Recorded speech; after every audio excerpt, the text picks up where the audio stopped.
I'll never forget one high school football game against a rival school. I played the wingback position, and my assignment was to either block the linebacker or to try to get open so the quarterback could throw the ball to me. The reason I remember this particular game so well is because the fellow on the other side of the line, the man I was supposed to block, was a giant. I wasn't exactly the tallest athlete in the world, but I think this other guy may have been. I remember looking up at him, thinking he probably weighed as much as two of me. Keep in mind, when I played, we didn't have the protective gear that players have today. My helmet was made of leather, and it didn't have a face guard. The more I thought about it, the more I came to a sobering realization that if I ever let him catch me, I could be cheering for my team the rest of the season from a hospital bed.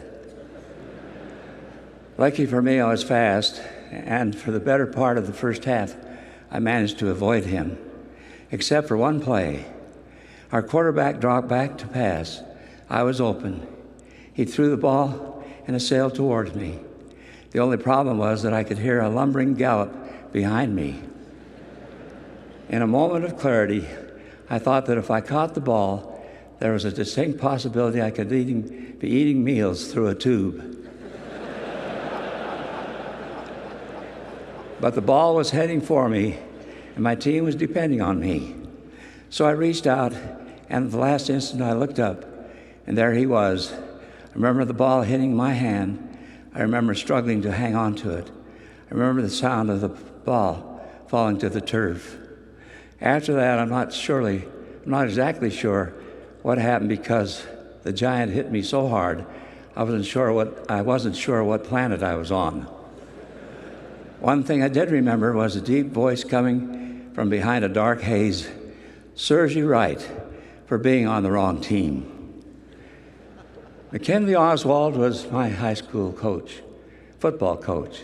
He was a great coach and had a profound influence on my life, but I think he could have learned his method of motivating players from an Army drill sergeant. That day, during his halftime speech, Coach Oswald reminded the whole team about the pass I had dropped.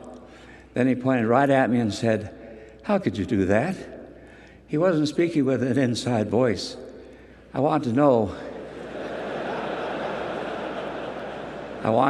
exactly what made you drop that pass. I stammered for a moment and then finally decided to tell the truth. I took my eye off the ball, I said.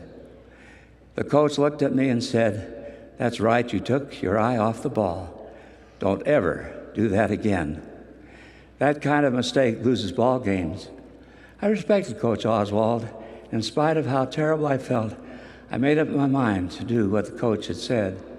I vowed to never take my eye off the ball again, even if it meant getting pounded to Mongolia by the giant on the other side of the line. We headed back into the field and started the second half. It was a close game, and even though my team had played well, we were behind 4 points late in the fourth quarter. The quarterback called my number on the next play. I went out again, and again I was open. The ball headed towards me, but this time the giant was in front of me and in perfect position to intercept the pass. He reached up, but the ball sailed through his hands. I jumped high, never taking my eye off the ball, stabbed at it, and pulled it down for the game-winning touchdown. I don't remember much about the celebration after, but I do remember the look on Coach Oswald's face. "Way to keep your eye on the ball," he said.